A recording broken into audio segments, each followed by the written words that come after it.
میں کہنا چاہتا ہوں کہ جانوروں کا خون یہاں پر بس ایک عکس کی طرح ہے، اس سے کئی گنا عظیم اور لامحدود چیز کا، جو کہ جانوروں کا خون نہیں ہے جو قربان کیا گیا، بلکہ برے کا خون جو بنائے عالم سے پیشتر تھا۔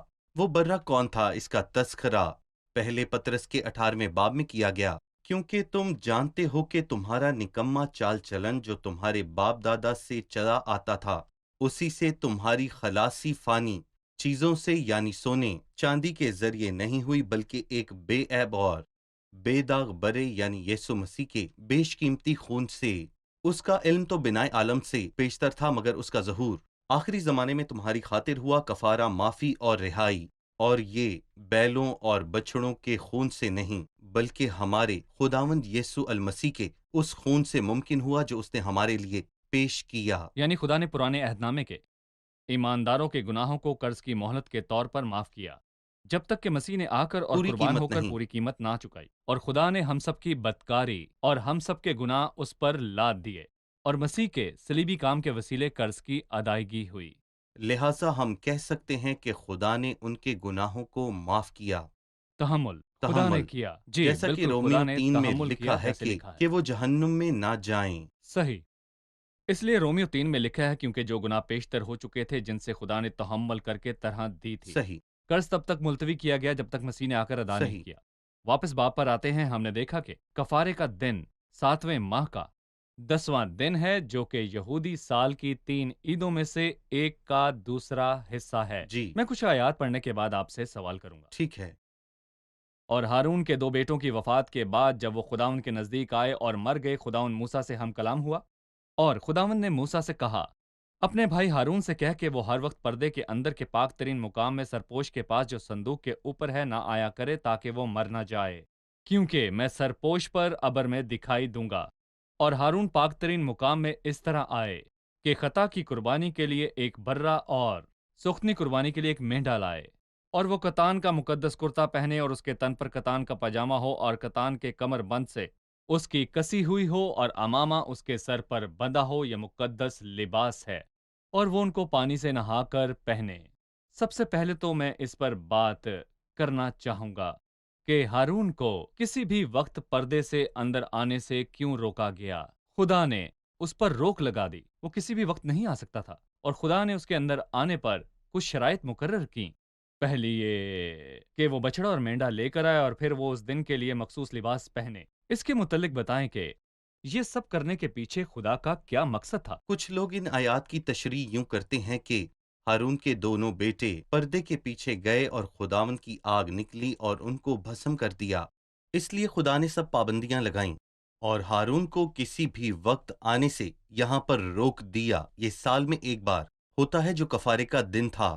اس کے علاوہ وہ پاک مقام کی خدمت کرے لیکن پردے کے اندر داخل نہ ہو، اور یہ خدا کے پاک جلال کا باعث ہے، اور لکھا ہے یسوع کے خون کے سبب سے ہی ہمیں پاک مکان میں داخل ہونے کی دلیری ہے، کیونکہ جب وہ صلیب پر مصلوب ہوا تو پردہ درمیان میں سے پھٹ گیا۔ سو جب ہم پاک مقام میں داخل ہوتے ہیں تو یہ مہربانی ہم پر یسوع کے خون کی بدولت ہی کی جاتی ہے، اور یہاں پر ایک راستہ ہے جو اس کے بدن کے ذریعے حاصل ہوتا ہے۔ صحیح، جب ہارون داخل ہوتا تھا تو اس کو کچھ طریقوں کی پابندی کرنا پڑتی، اسے اپنے کپڑے تبدیل کرنا پڑتے، اور اسے اس دن کے مخصوص کپڑے پہننے پڑتے، اور اسے قربانی لے کر جانا پڑتا۔ جی، قربانی کا خون، ایک بار اپنے لیے اور ایک بار ساری قوم کے لیے۔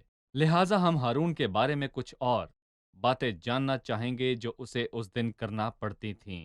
مطلب پہلے لکھا ہے کہ اسے پانی سے غسل کرنا ہوتا ہے، یہ 4 آیت میں لکھا ہے، تاکہ مطلب ہارون مسیح کا عکس ہے۔ اور میں یہاں پر آپ سب کو یہ بتانا چاہوں گا کہ ہارون ایسی شخصیت ہے جو دھوئے بنا بالکل پاک اور صاف ہے۔ صحیح، ہارون مسیح کو پیش کر سکے اس کے لیے بھی غسل ضروری تھا، لیکن یہاں پر ایک اور بات ہے کہ کتان کے کپڑوں کا ذکر یہاں پر 4 مرتبہ کیا گیا۔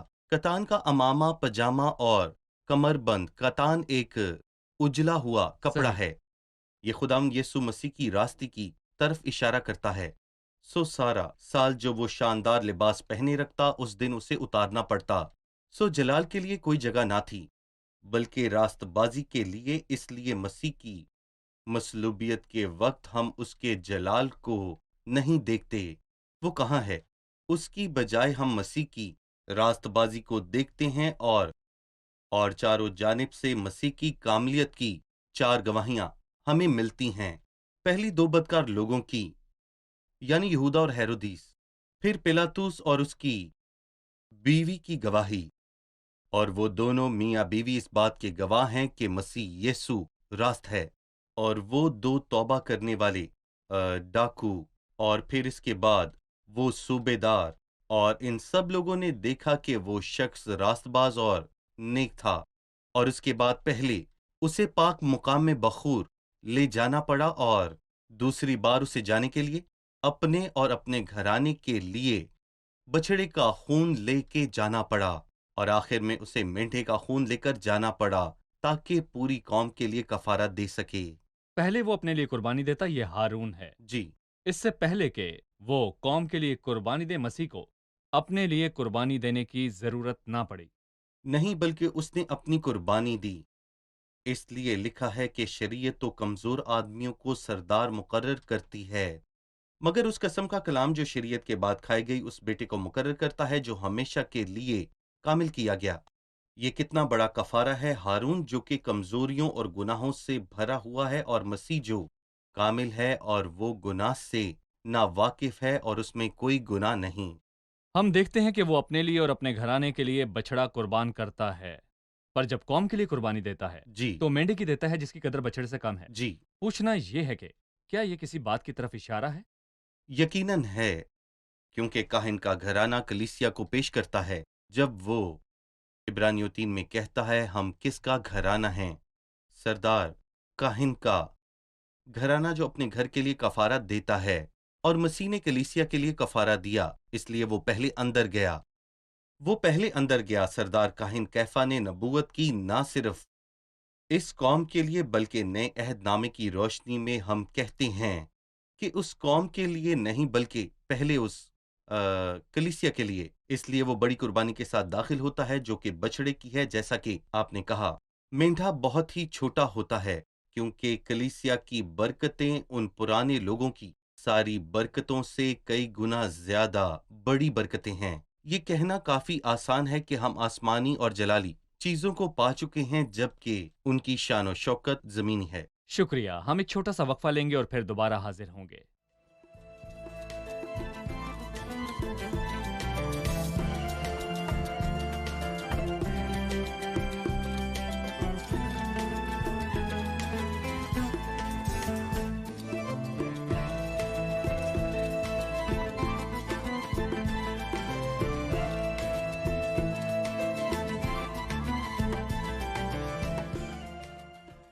اور ہارون خدا کی قربانی کے بچڑے کو جو اس کی طرف سے ہے آگے لا کر اپنے گھر کے لیے کفارہ دے، اور اس بچڑے کو جو خطا کی قربانی کے لیے ذبح کرے، اور وہ ایک بخور دان کو لے کر جس میں خداوند کے مذبح پر کی آگ کے انگارے بھرے ہوں اور اپنی مٹھیاں باری خوشبودار بخور سے بھرے اور اسے پردہ کے اندر لائے۔ خون کا مقصد تو جان لیا، لیکن بخور سے کیا مراد ہے؟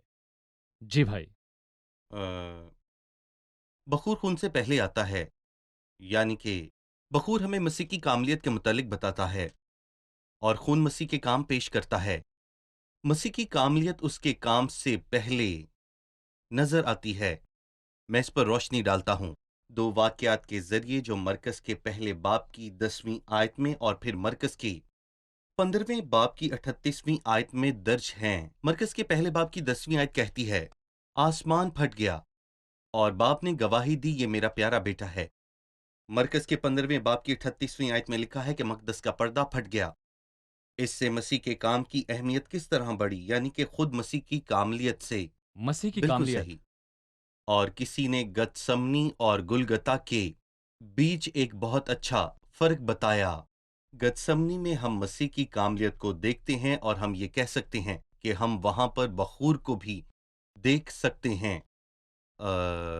بخور ہمیں کیوں دکھائی دیتا ہے؟ کیونکہ ہم 2 نہایت شاندار چیزوں کو یہاں پر دیکھتے ہیں، مسیح کی فرما برداری اور پاکیزگی جس سے اس نے گناہ کو دور رکھا، اور اس کی فرما برداری، اے باپ میری نہیں بلکہ تیری مرضی پوری ہو۔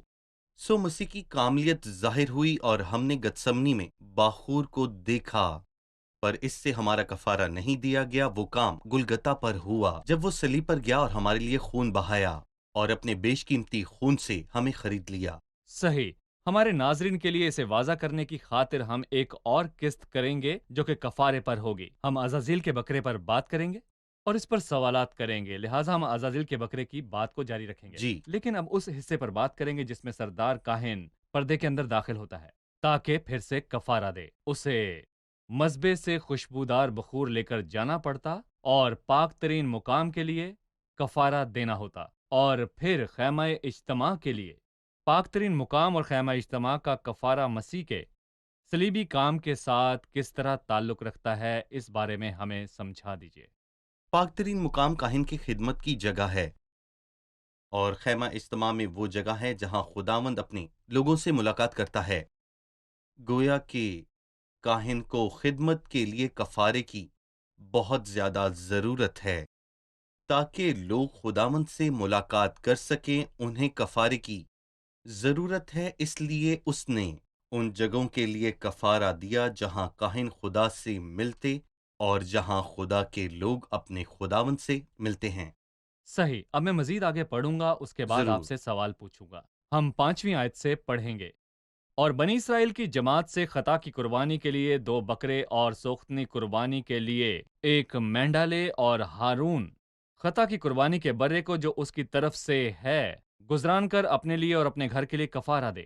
پھر ان دونوں بکروں کو لے کر ان کو خیمہ اجتماع کے دروازے پر خداوند کے حضور کھڑا کرے، اور ہارون ان دونوں بکروں پر چٹھیاں ڈالیں، 1 چٹھی خداوند کے لیے اور 1 عزازیل کے لیے ہو، اور جس بکرے پر خداوند کے نام کی چٹھی نکلے اسے ہارون لے کر خطا کی قربانی کے لیے چڑھائے، لیکن جس بکرے کے نام پر عزازیل کے نام کی چٹھی نکلے وہ خداوند کے حضور زندہ کھڑا کیا جائے تاکہ اس سے کفارہ دیا جائے، اور وہ عزازیل کے لیے بیابان میں چھوڑ دیا جائے۔ اور ہارون خطا کی قربانی کے بچڑے کو جو اس کی طرف سے آگے لا کر اپنے گھر کے لیے کفارہ دے، اور اس بچڑے کو جو خطا کی قربانی کے لیے ہے ذبح کرے، اور وہ ایک بخوردان کو لے کر جس میں خداوند کے مذبح پر کی آگ کے انگارے بھرے ہوں اپنی مٹھیاں باریک خوشبودار بخور سے بھرے اور اسے پردے کے اندر لائے، اور اس بخور کو خداوند کے حضور آگ میں ڈالے تاکہ بخور کا دھواں سرپوش کو جو شہادت کے اوپر ہے چھپا لے کہ وہ ہلاک نہ ہو۔ پھر وہ اسے بچڑے کا کچھ خون لے کر اسے اپنی انگلی سے سرپوش کی طرف چھڑکے، اور سرپوش کے اوپر بھی کچھ خون اپنی انگلی سے 7 بار چھڑکے۔ پھر وہ خطا کی قربانی کے اس بکرے کو ذبح کرے جو جماعت کی طرف سے ہے، اور اس کے خون کو پردے کے اندر لا کر جو کچھ اس نے بچڑے کے خون سے کیا تھا وہی اس سے بھی کرے، اور اسے سرپوش کے اوپر اور اس کے سامنے چھڑکے، اور بنی اسرائیل کی ساری نجاستوں اور گناہوں اور خطاؤں کے سبب سے پاک ترین مقام کے لیے کفارہ دے، اور ایسا ہی وہ خیمہ اجتماع کے لیے بھی کرے جو ان کے ساتھ ان کی نجاستوں کے درمیان رہتا ہے۔ میں یہاں رکوں گا اور بات کو اگلی قسط میں آگے بڑھائیں گے خدا کے فضل سے، لیکن میرے پاس پردے کے تعلق سے ایک سوال ہے۔ سارے کام میں سردار کاہن کتنی مرتبہ اندر جاتا، اس کے بارے میں آپ ہمیں بتائیے۔ کاہن 3 مرتبہ اندر جاتا، اور پہلی مرتبہ وہ بخور کے ساتھ اندر جاتا تاکہ بخور کا بادل سارے منظر پر چھا جائے تاکہ وہ دکھائی نہ دے، اور دوسری مرتبہ وہ خون کے ساتھ اندر جاتا اور سردار کاہن دکھائی نہ دیتا۔ کچھ لوگوں کے لیے یہ مشکل ہو سکتی ہے جب وہ عبرانیوں کے 9ویں باب پر واپس جاتے ہیں جہاں پر ہم لفظ ایک بار کو کئی مرتبہ پڑھتے ہیں، اور میں یہاں پر کہنا چاہوں گا کہ مثال کے طور پر یہاں پر لکھا ہے کہ مگر دوسرے میں صرف سردار کاہن ہی سال بھر میں 1 مرتبہ جاتا۔ یقیناً اس کا یہ مطلب نہیں تھا کہ وہ ایک بار جاتا اور دوبارہ نہ جاتا، بلکہ اس کا مطلب ہے کہ وہ ایک بار پردے میں جاتا جو کفارے کا دن ہوتا۔ اس کے علاوہ کسی اور دن اسے وہاں جانے کی اجازت نہ تھی، اس لیے 12ویں آیت میں پھر لکھا ہے اور بکروں اور بچھڑوں کا خون لے کر نہیں بلکہ اپنا ہی خون لے کر پاک مقام میں ایک ہی بار داخل ہو گیا اور ہماری ابدی خلاصی کرائی۔ لیکن سردار کاہن پہلے بخور کے ساتھ جاتا ہے جو کہ مسیح کی کاملیت ہے، پھر وہ اپنے اور اپنے گھرانے کے لیے کفارہ دینے کے لیے جاتا ہے، اور آخر میں لوگوں کے لیے جاتا ہے۔ دن میں 3 بار داخل ہونے سے مراد ایک ہی بار داخل ہونا جی ہے سالانہ۔ میں ایک اور بات پر جو جی خون سے متعلق ہے رکوں گا۔ صحیح۔ اسے سرپوش کے اوپر ایک بار اور اس کے آگے 7 بار خون کیوں چھڑکنا ہوتا تھا؟ اس کے تعلق سے بتائیے۔ ایک بار سرپوش کے اوپر، کیونکہ یہ مسیح کے لیے بالکل کافی تھا۔ یہاں مسیح کی اہمیت اور مسیح کے خون کی اہمیت کو باپ جانتا تھا۔ ٹھیک ہے، ہمیں 7 بار ضرورت تھی تاکہ مسیح کی کاملیت کے وسیلے ہم مسیح کی کاملیت کو پا سکیں۔ لہٰذا سرپوش کے آگے 7 بار، تاکہ تمام ایمانداروں کو سکون ملے، کیونکہ مسیح کی اور اس کے خون کی باپ کے نزدیک بہت زیادہ اہمیت ہے اور ہمیشہ رہے گی۔ شکریہ بھائی، آج کی قسط کا وقت ختم ہوا چاہتا ہے۔ آئیے مہمانوں سے رائے جانتے ہیں۔ آج کے پروگرام سے آپ نے کیا سیکھا؟ ہارون اپنے اور اپنے گھرانے کے لیے قربانی پہلے گزرانتا تھا، لیکن مسیح نے خود کے لیے نہیں بلکہ خود کو قربان کیا۔ لفظ کفارہ ایک سے زائد مرتبہ پرانے عہد نامہ میں آیا ہے، جس کا مطلب گناہ کو ڈھانپ دینا ہے کیونکہ خدا پاک ہے، لیکن نئے عہد نامہ میں اس کا مطلب خدا کو خوش کرنا ہے کیونکہ خدا پاک اور راست ہے اور گناہ اس کے خلاف کیے گئے۔ ہم دیکھتے ہیں کہ سردار کاہن اپنے شاندار کپڑے اتار کر کتان کے کپڑے پہنتا ہے، جس کا عکس صلیب پر نظر آتا ہے جب خدا نے اپنے جلال کو اتار ڈالا لیکن اس کی راست بازی شکریہ، ظاہر خدا آپ کو ہوئی۔ برکت دے۔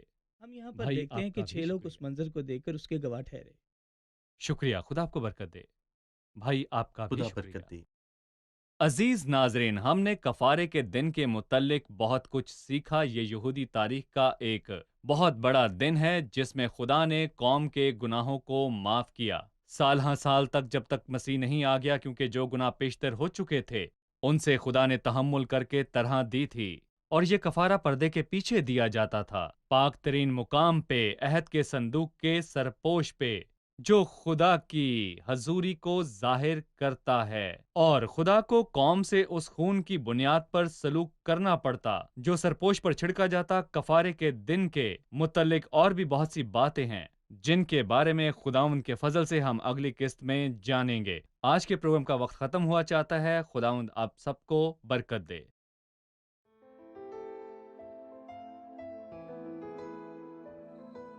تیرا کلام رہے گا قائم، پہاڑ جب نہ رہے خدایا، تیرے منہ کی ایک بات بھی ٹلے گی نہ، چاہے کچھ بھی ہو۔ تیری مانند یہ ہے زندہ، سونے سے بھی قیمتی، میرا دل یہ دے گواہی ہے، یہ کتاب عظیم نازل کرے اپنا کلام، شکستہ دلوں کو سکون ملے، تاریکی دور ہو میری راہیں روشن کر، دل اپنا کلام کثرت سے اے خدا بدل دے، رہائی دے کثرت سے پھل ملاؤ۔ کلام رہے گا قائم، پہاڑ جب نہ رہے خدایا، تیرے منہ کی ایک بات بھی ٹلے گی نہ، چاہے کچھ